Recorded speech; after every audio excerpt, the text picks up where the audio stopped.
Повеќе илјади пожарникари продолжуваат со борбата против шумските пожари во Португалија, Шпанија и југозападна Франција, предизвикани од топлотниот бран кој не покажува знаци на ослабување.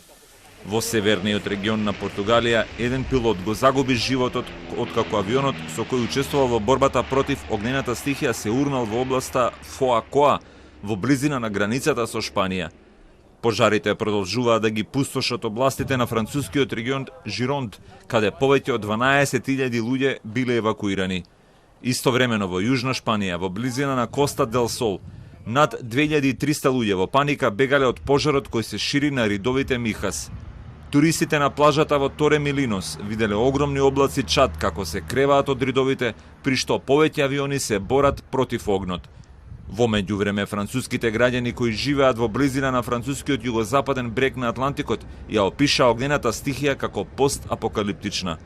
Пожарите во овој дел од Франција и втората област зафатена огнената стихија јужно од Бордо уништија речиси 10.000 хектари шуми, а против огнот се борат над 3.000 пожарникари.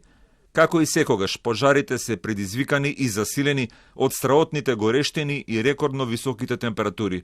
Од вторникот температурите во Португалија се искачија на 47 степени Целзиусови и на над 40 степени во Шпанија. Повеќе од 300 луѓе ги загубија животите од пеколните горештини во двете земји, пренесуваат медиумите во Португалија и Шпанија. Пожарот во Португалија е во северниот дел од државата, источно од градот Порто. Огнената стихија во овој дел од државата уништи 30.000 хектари шумска површина, најголема по летото 2017 година, кога во оваа држава се ширеше страот на огнена стихија во која животот го загубија околу 100 луѓе.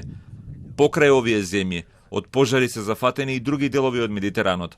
Во Италија, владата објави вонредна состојба по должината на исушеното корито на реката По. Најдолгата река во Италија сега на некои места повеќе наликува на поток. Во Грција пожарникарите се борат против огнот југоисточно од Атина и крај северниот брег од Крит.